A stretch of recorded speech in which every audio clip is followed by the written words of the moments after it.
7 Group 1 races. I think I'm right in saying she's the most travelled racehorse in the history of racing. We've been very lucky to have this wonderful lady for 18 years now. She was born on the stud here at Stanley House, and we put the odd filly in training, and Ouija Board was a nice looking yearling by Cape Cross, from Cape Cross's first crop actually, and we liked her enough. We decided we'd keep her, and so she went into training with Ed Dunlop, and the rest is history, I guess. She was an amazing race mare for us. She won us 7 Group 1s. She took us on a journey that you wouldn't even dream about. I remember saying to Lady Tavistock once, you know, it's amazing, it's a dream come true. And she said, you're very arrogant if you have dreams like that. And that's literally what she achieved. For us, obviously, winning the Oaks was the high point. It was an extraordinary sensation. She won it so well. And that was when we suddenly realized we had a world champion on our hands. And then, is what we had no idea was we were going to travel the globe and have so much fun with her. The Breeders' Cup was an obvious run at the end of the year. And my brother maybe wasn't quite as keen as I was, but I felt it was somewhere we definitely had to go to. 2 horses went out to the Breeders' Cup that year from England, and both of them won. So it was an incredibly exciting time. And Ouija Board is taking the lead. Filmmaker is now second. Moscow Burning back to third. Wonder again from way back fourth and closing hard. But it's Ouija Board and Karen Fallon to win. But we ran as favourite in 3 Breeders' Cups, 1, 2, and were unlucky not to win the 3rd one.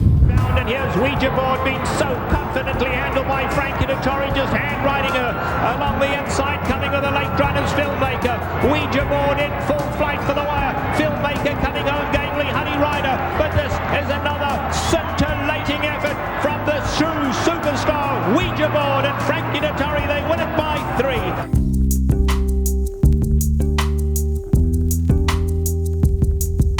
She had a blip and she came back for Royal Ascot, and she was off games for a little while, but she was good enough to come back. So to win that was extraordinary against some very good colts. It was a great field and just a wonderful moment. I mean, I don't think we'll ever forget it. I really don't think we'll ever forget it. It was marvellous.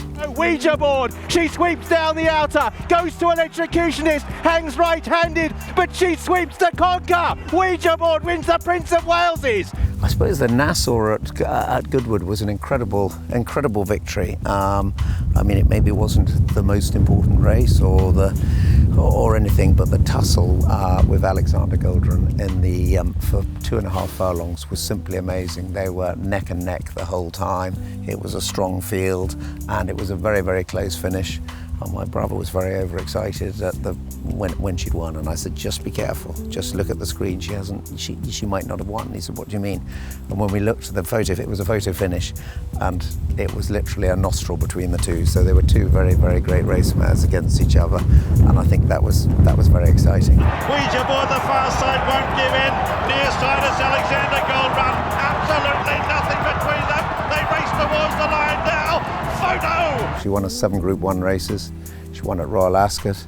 She won at Hong Kong. Ouija Board gets through, gets the split. The Wonder Filly rushes the best gift. 6-inch Westerner. Cheer one of the world's great fillies. Ouija Board runs away. 2 lengths clear. Europe's champion last year wins the Vase by 2. She travelled to Hong Kong, I think, 4 times. She travelled to Singapore. She travelled to Dubai. I think I'm right in saying she's the most travelled racehorse in the history of racing. She had a great fan club over in Japan. They're very fond of her over there because of course Hong Kong, she's had so much success and that sort of thing. So when she travelled over there, she had, you know, everybody would want to greet her and see her, and the film crews were there. It was extraordinary. I mean, Japan has got this amazing crowds and that sort of thing. It's just so popular racing over there. And my brother said it was very overwhelming just seeing how revered and loved she was there. To own a horse like that is just incredible, and I think they had the greatest experience and journey of their lives. And then she came back here to stud, and she's had 5 foals. She was very fertile in the early part of her career, used to get in foal every time. And of her 5 foals, incredibly, there was Australia, who went on and won a derby. And everybody says, oh, will those great race mares, will they be good brood mares? But I think if you look at her and just see her, she's a very feminine looking lady.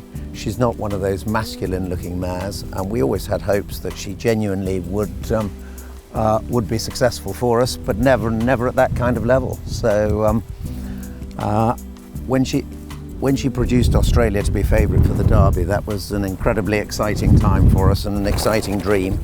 No horse that has finished first in the Oaks had ever produced a Derby winner when covered by a Derby winner. So her achievement with Australia is literally unique. So to have, as far as we're concerned, one of the greatest race mares, who then turned into one of the great brood mares, is more than you dream about. So we've been very, very lucky.